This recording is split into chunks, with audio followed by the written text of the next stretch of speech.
dia com relações internacionais. Temate vai dar uma volta ao mundo.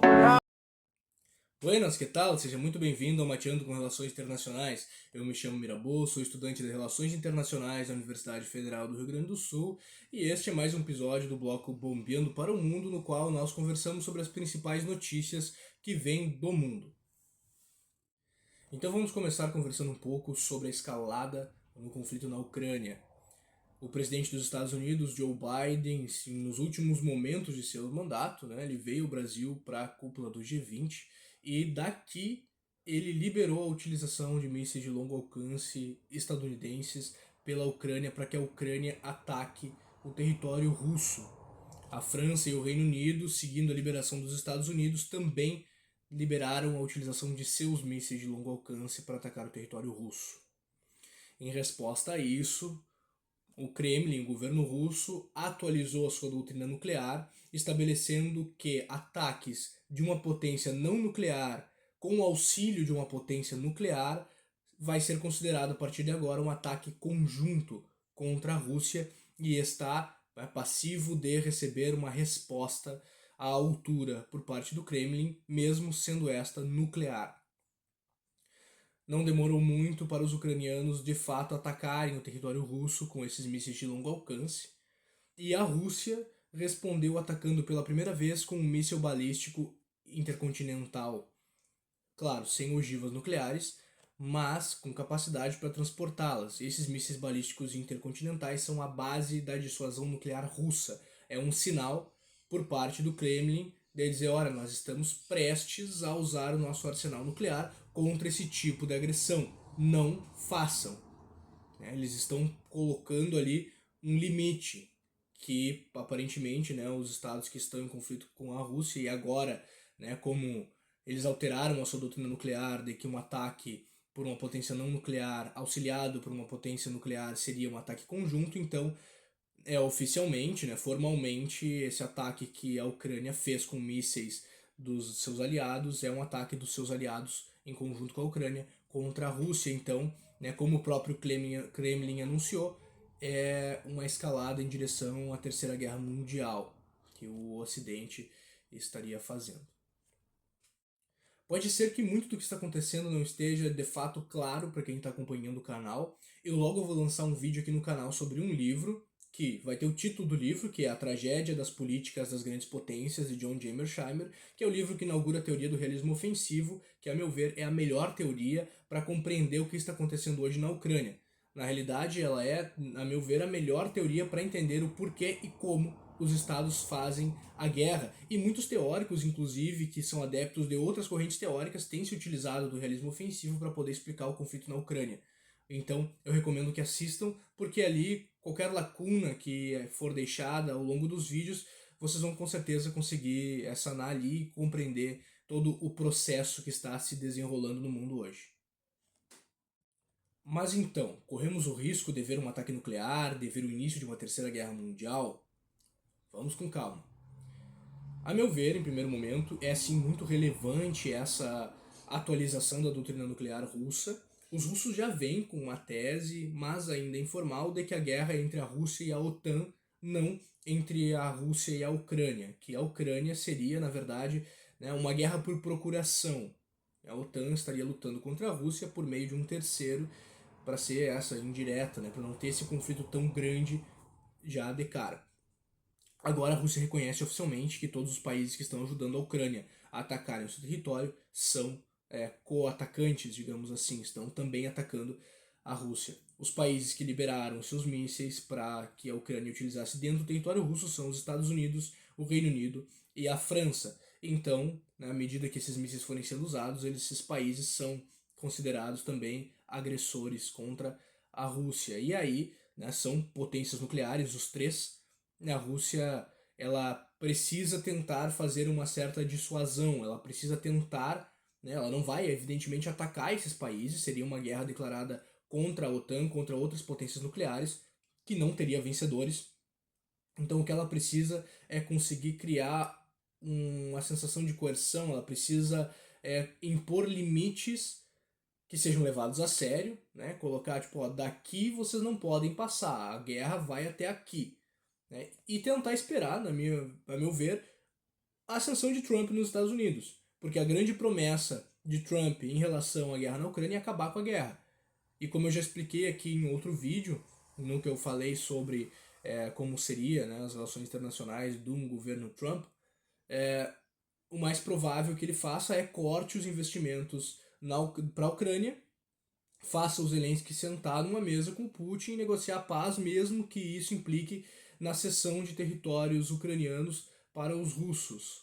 Então, a princípio, a primeira forma de agir mais cautelosa, digamos assim, seria aguentar, esperar chegar o governo Trump e esperar que a Ucrânia perca o seu financiamento. Mas, ao mesmo tempo, é claro que o Putin não pode só deixar essa escalada acontecer por parte dos países aliados à Ucrânia e ficar quieto esperando que o Trump acenda. Não, ele precisa responder e ele fez essa resposta com a atualização da doutrina nuclear e com a utilização de um míssil balístico intercontinental contra a Ucrânia. É uma forma de dizer, ó, nós vamos escalar se for preciso, mas eles não vão atacar ainda. Eles vão certamente esperar um governo Trump para poder justamente vencer a Ucrânia sem a necessidade de utilização de artefatos nucleares. O que é claro, não significa que essas armas nucleares elas não serão usadas se houver uma escalada muito grande do outro lado.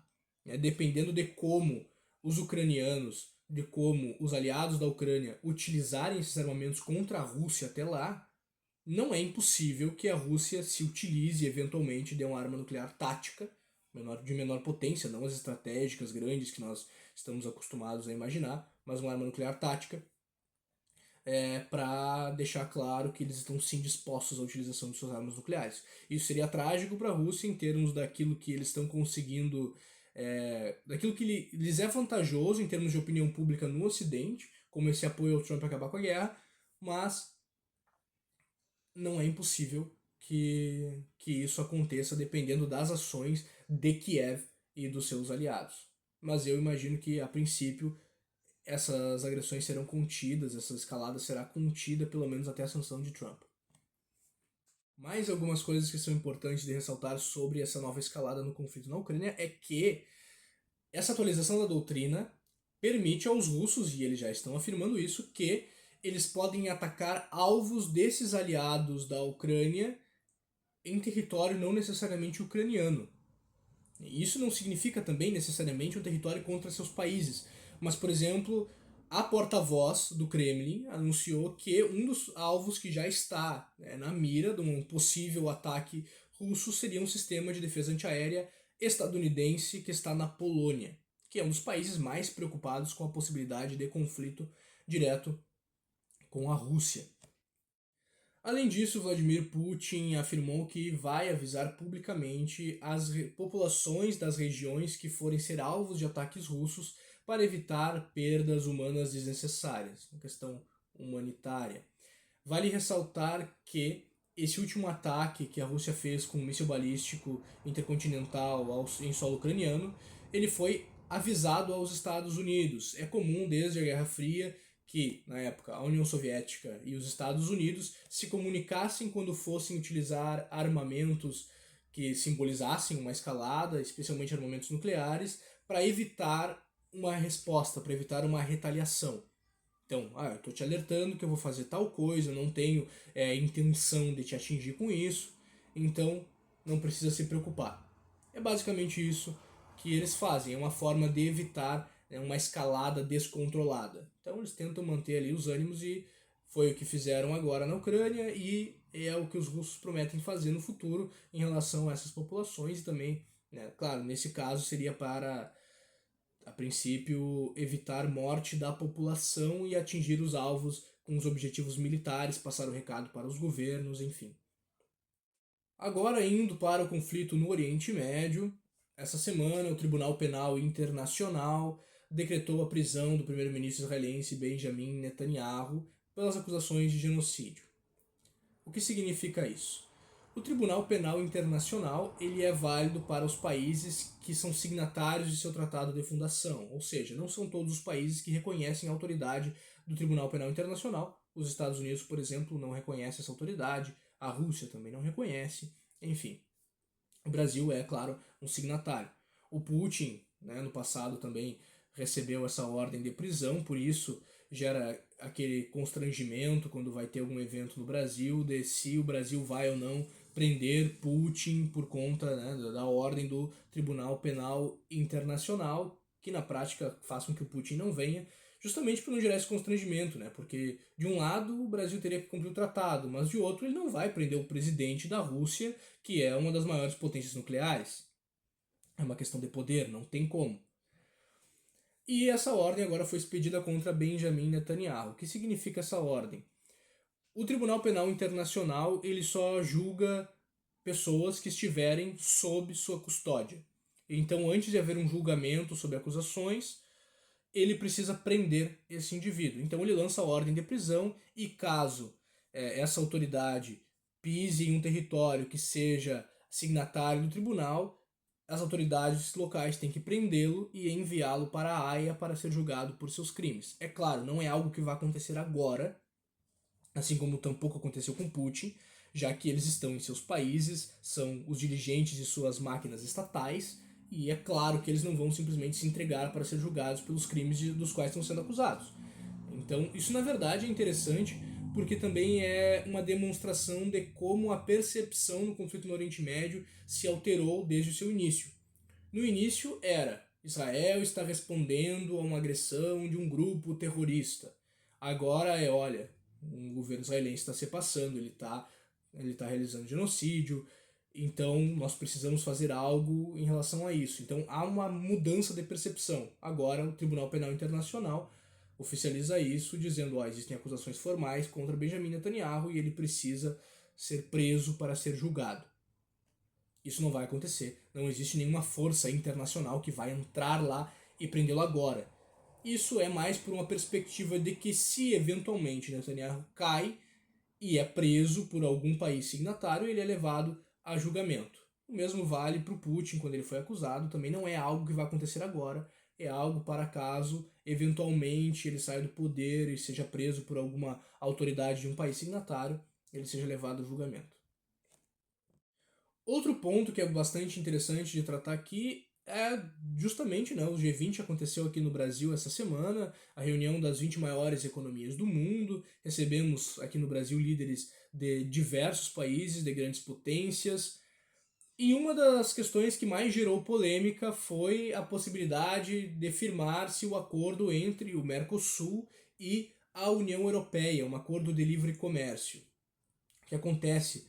Vários protestos estouraram na Europa, especialmente na França, por parte dos agricultores franceses, já no início do G20, para tentar pressionar, né, o governo francês a, por sua vez, pressionar os demais membros da União Europeia a não firmarem o tratado.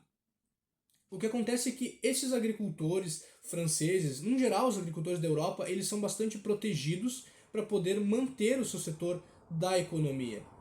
Eles, comparado à agricultura americana, e americana me refiro a todo o continente, e nesse caso à agricultura da América do Sul, eles não têm condições de competir. Né? A agricultura sul-americana, não só a agricultura, mas a pecuária, né? Toda essa produção rural da América do Sul, ela é muito mais competitiva do que a europeia. Não depende tanto de subsídios quanto os europeus, produzem em uma escala muito maior e têm tecnologia de ponta. O Brasil, especialmente, é uma grande potência no setor do agronegócio.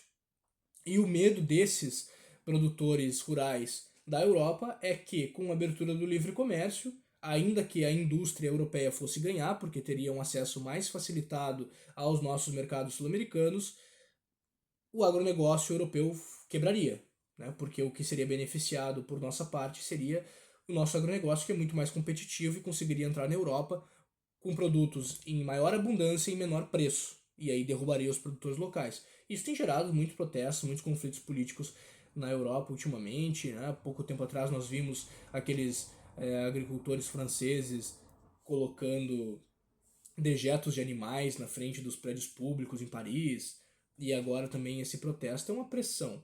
Hoje em dia a França é o maior expoente dessa oposição à assinatura do tratado.